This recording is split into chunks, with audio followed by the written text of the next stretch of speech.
Hey, it's me, Nicole, on the contrary, once again reporting on the coronavirus. If you haven't seen my other video, you might want to check it out.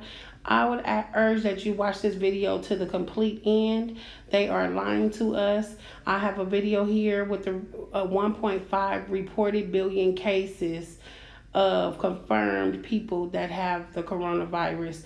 Over 50,000 people dead. There are burning bodies as we speak. Here is a banquet right here that they had 3 days before the first confirmed case. They went ahead, the government gave the okay for them to share and pass food around. These people cooked food from their own home, brought it, and hundreds and thousands of people were here passing food around.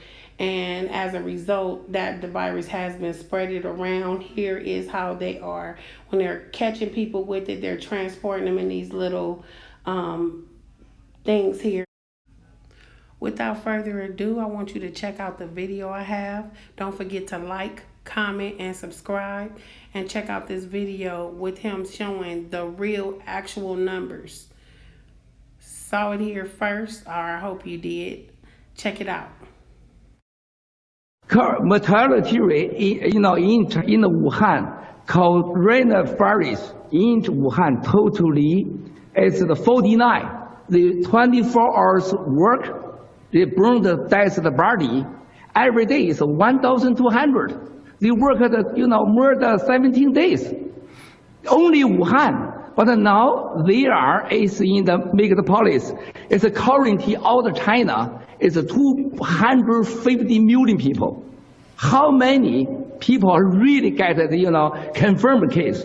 And this is outbreak. But this is the outbreak in half of China, 200 million people.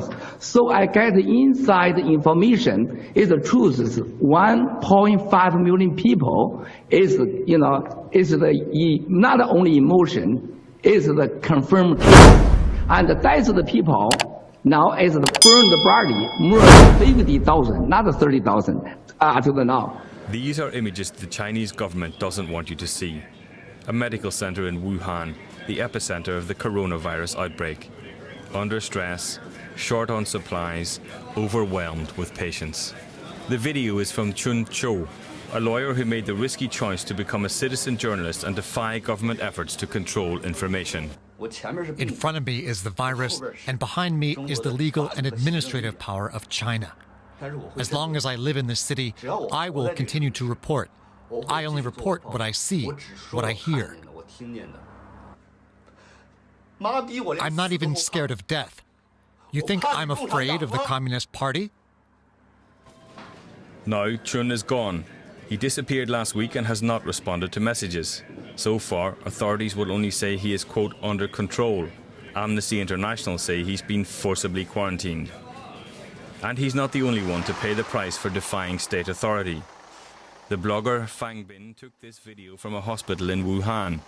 It seems to show body bags, victims of the virus. Then he received a menacing knock on his door. 我的体温正常啊，那个刑法上面有一条，我体温正常啊。如果你的病传了给人家，问题是我没有病啊，我体温正常啊。你这样，你拿个身份证来，我不废话，你去拿个身份证来，你拿身份证来。如果你够法律条件，我们就按法律办，好不好？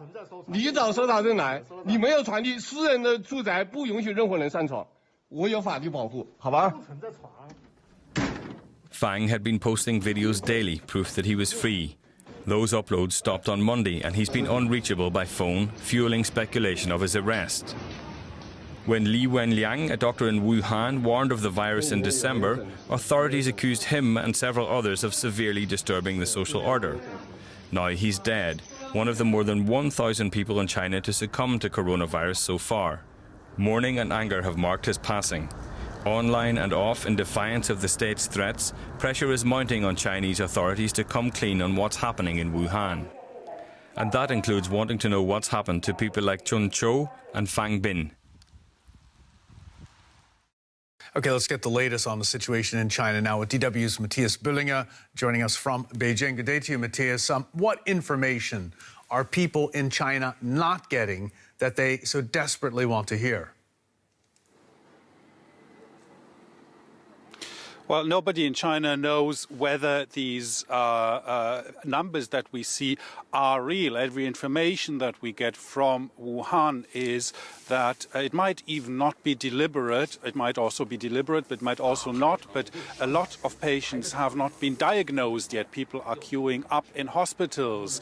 In order to be admitted to a hospital, you need to show symptoms of the disease and you need to be tested. Today I spoke to a woman who told me that her mother, who had been showing symptoms and was severely ill for 10 days, had been tested 2 times negative until she was tested positive. So until that moment, she was also not in the statistics. So there is the mess on the ground that seems to be going on is, of course,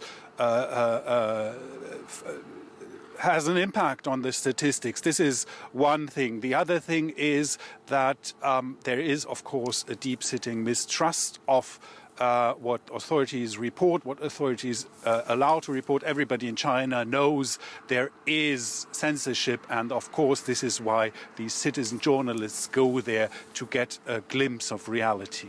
Okay, the state is responding to what you described as deep-seated mistrust. I want to quote a state media here. It says, anyone who tries to cover up the extent of the outbreak will be nailed on the pillar of shame for eternity. Is China living up or attempting to live up, changing its ways in the direction of transparency in regard to the coronavirus? What China has done is that after, in the beginning, denying that the virus could spread from human to human, it admitted that it could spread from human to human, and it started publishing figures, and these figures are rising. So to some extent, China is admitting that something is happening, but whether it's living up to any standards of transparency is something that's very hard to say without independent investigations and reporting. And China has not allowed journalists to report freely, although more freely than before, and it has not allowed or has limited independent assessments by specialists. So no, it is not, of course, living up to transparency as we understand it. And in the process, a real thirst for information. Matthias Böhlinger for us in Beijing. Thanks so much for that.